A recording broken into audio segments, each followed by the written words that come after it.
Hello friends. आज हम the Indian evidence act 1872 के सेक्शन 48 टू 58 तक के बारे में डिस्कस करेंगे। इन सेक्शंस में ये बताया गया कि किसी चीज का एविडेंस कौन दे सकेगा और कैसे रिलेवेंट होगा। इसमें से सेक्शन 48 कहता है opinion as to existence of right or custom when relevant। जब कोई हमारा कस्टम कैसे बड़े ग्रुप में अस्तित्व में है उसके बारे में जब कोई प्रूफ देना होता है तब हम कैसे उसका प्रूफ दे सकते हैं। इसमें कहा गया The expression general custom or right includes customs or right common to any considerable class of person। कोई बहुत बड़े समूह, लोगों के बहुत बड़े समूह द्वारा कोई भी कस्टम रीति रिवाज मनाया जाता है और उसके बारे में कोई साक्ष्य देना होता है तो उस बात के जानकार, उसके विशेषज्ञ कि वो कैसे कस्टम चालू है और कैसे कस्टम है, उसका नियम क्या है, उसका रीति क्या है, उसका ढंग क्या है, वो जो उसको बताते हैं वह उसका एविडेंस होगा। सपोज करते हैं कि होली का त्यौहार है, बहुत बड़ा ग्रुप के द्वारा मनाया जाता है, या दीपावली का त्यौहार है, बहुत बड़े ग्रुप के द्वारा मनाया जाता है। अगर उस पर कोई बात आती है तो हम उसको चैलेंज करने के लिए जो इसके विशेषज्ञ, जो इसको बहुत गहराई से जानते हैं, उनकी राय एविडेंस होगी। उनकी राय जो ली जाएगी उसी से उनका सार, उसका निष्कर्ष, उसका रिजल्ट, उसका ऑर्डर, उसकी डिग्री बनाई जाएगी। ये उसी से निकाला जाएगा कि जो उतने बड़े ग्रुप के जो विशेषज्ञ होंगे, वो लोग जो उसकी जानकारी रखेंगे, उनसे राय ली जा सकती है और वो राय रिलेवेंट होगी। Section 49 opinion as to usages tenets et cetera when relevant. कोई भी रूढ़ी या सिद्धांत कब रिलेवेंट होंगे?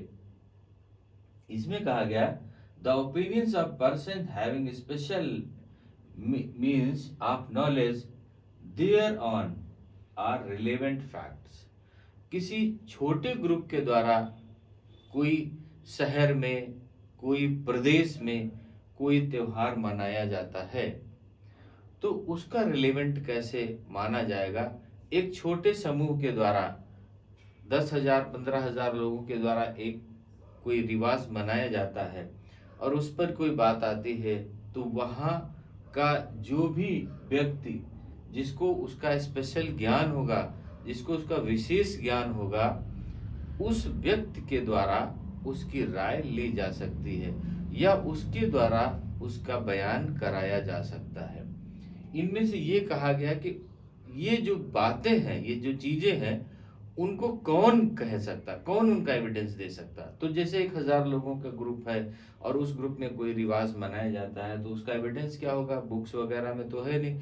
तो वहाँ का जो विशेषज्ञ होगा उस चीज का, वहाँ का जो जानकार होगा विधिवत कि क्यों उसको मनाया जाता, उसका कारण क्या, उसका लॉजिक क्या, उसका रीजन क्या है, अगर वो अपना स्टेटमेंट देता है तो वो रिलेवेंट होगा।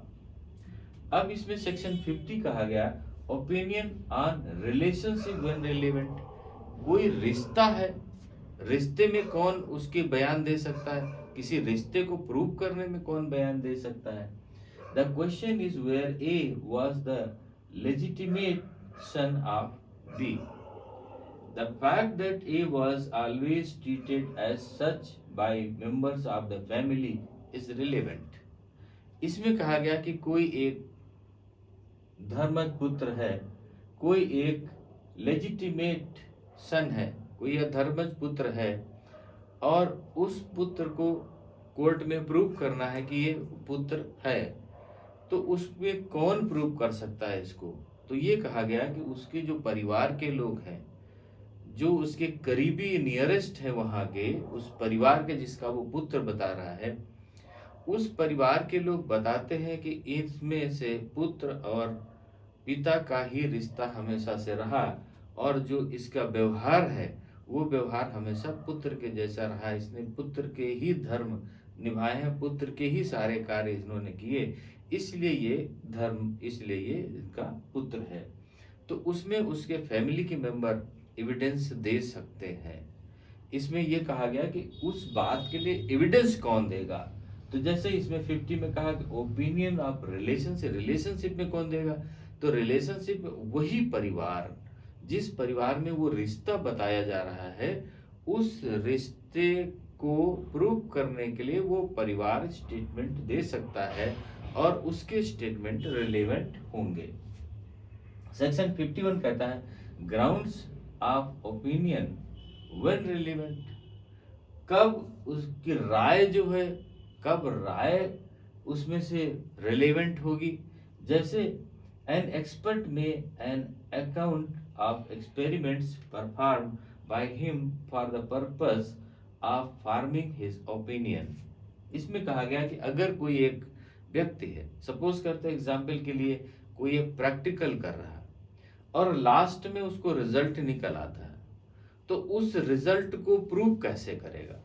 तो उस रिजल्ट को प्रूव करने के लिए वो सिस्टमेटिक ग्राउंड्स जिनके आधार पर वो रिजल्ट आया, वो सिस्टमेटिक ग्राउंड उसको एक्सप्लेन करना होगा एज ए स्टेटमेंट के रूप में, और वो स्टेटमेंट, उसका जो ग्राउंड स्टेप बाय स्टेप जिसको उसने प्रूव किया, वो उसके रिलेवेंट होंगे। मतलब वह व्यक्ति जिसके द्वारा वह प्रूव किया गया, वो स्टेप बाय स्टेप अपने सारे ग्राउंड्स को बताता है, तो उसके जो ग्राउंड्स का स्टेटमेंट होगा वो उसका रिलेवेंट होगा।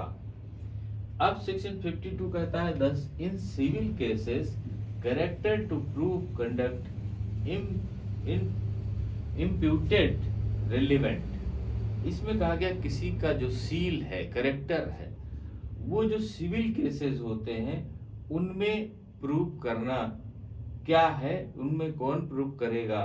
तो जो सिविल केसेस होते हैं उनमें कैरेक्टर प्रूव करने के लिए ये जरूरी नहीं कि वो व्यक्ति पहले बदनाम था, बेकार था, तो उसका सिविल केसेस पर इफेक्ट पड़े। सिविल केसेस पर उनके जो डॉक्यूमेंट्री एविडेंस है उनके आधार पर डिसाइड होता है, उसके कैरेक्टर के आधार पर डिसाइड नहीं होते हैं कि वो उसका कैरेक्टर क्या था, उस पर डिसाइड नहीं होते हैं।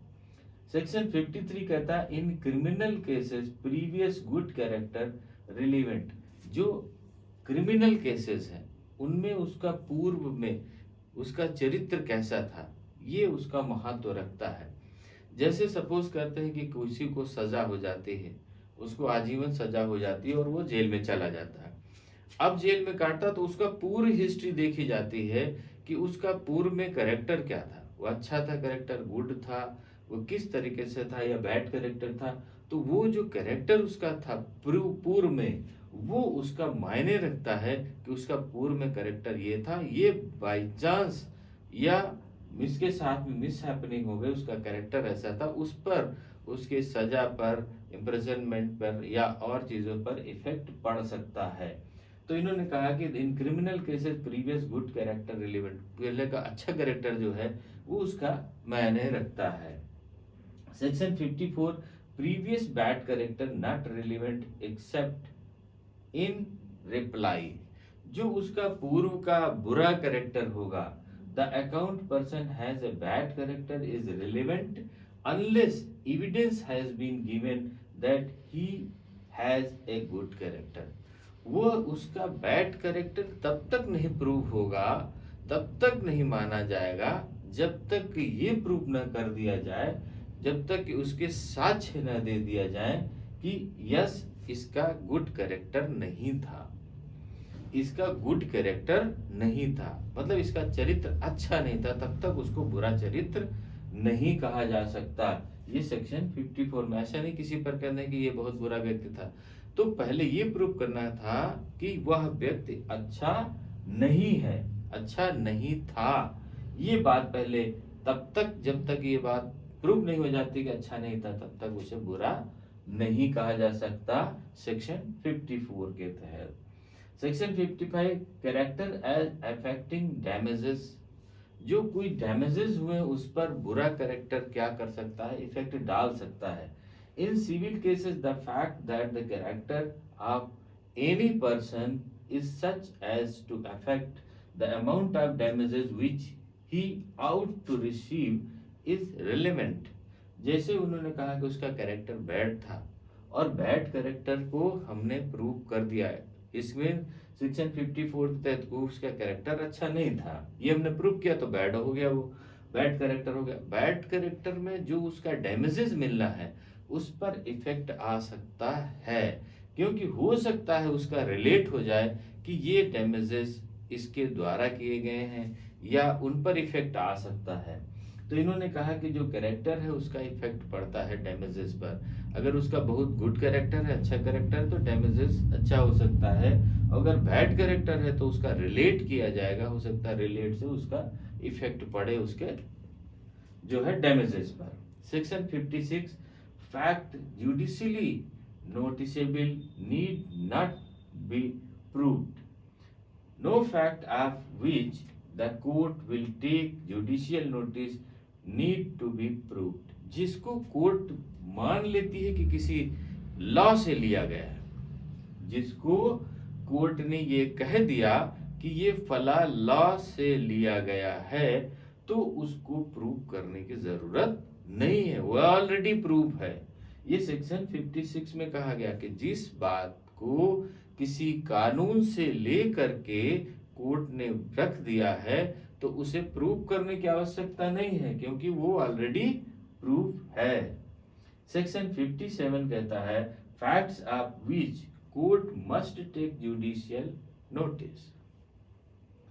कोर्ट किसमें से कर सकता है कि जुडिशियल उसके जो नोटिस है, मतलब लॉ है, लॉ कहाँ कहाँ से ले सकता है कोर्ट। तो इन्होंने कहा all laws in force in which territory of India, जो भारत का क्षेत्र है उसमें जितने लॉ हैं उनसे ले सकता है, वो नियम कानून के बने उनसे नियम ले सकता है। ऑल पब्लिक एक्ट्स, जो भारत सरकार के द्वारा पब्लिक एक्ट्स बनाए गए उनके द्वारा।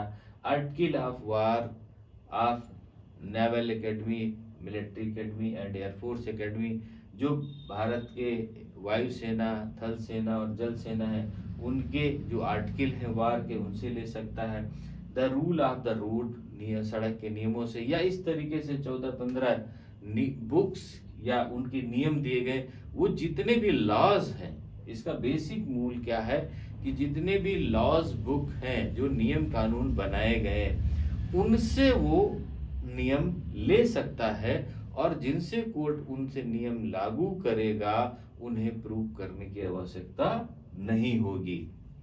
सेक्शन 58 कहता है fact admitted need not be proved, no fact need be proved in any proceeding which the parties thereto or their agent agree to admit at the hearing। उस केस में जिसमें party ने या स्वयं ने या उसके लोगों ने या उसके एजेंट ने एक्सेप्ट कर लिया है, क्या कर लिया, एक्सेप्ट कर लिया है या सहमत हो गए हैं उस बात के लिए। तो जिस बात के लिए वो सहमत हो गए हैं उस बात को अब प्रूव करने की आवश्यकता नहीं है। सेक्शन 58 कहता है कि अगर कोई भी पार्टी किसी बात को एक्सेप्ट कर लेती है, सहमत हो जाती है, हाँ हो जाता है उसका, तो फिर वो बात अब प्रूव करने के लिए नहीं रह जाती। तो इसके सेक्शन 58 से सेक्शन 48 से सेक्शन 58 वेरी इजी चीजें थी कि किसमें से कौन सी चीजें रिलेवेंट होंगी, कि वो कौन प्रूव करेगा, ये बातें थी, बहुत इजी बातें थी और सीरियल से है ये। एक बार इसको देखेंगे ध्यान से तो ये सब याद हो जाएंगे, इजी है, कोई टफ नहीं है। अब सेक्शन 59 से हम नेक्स्ट पार्ट में मिलते हैं। ओके, थैंक यू, जय हिंद।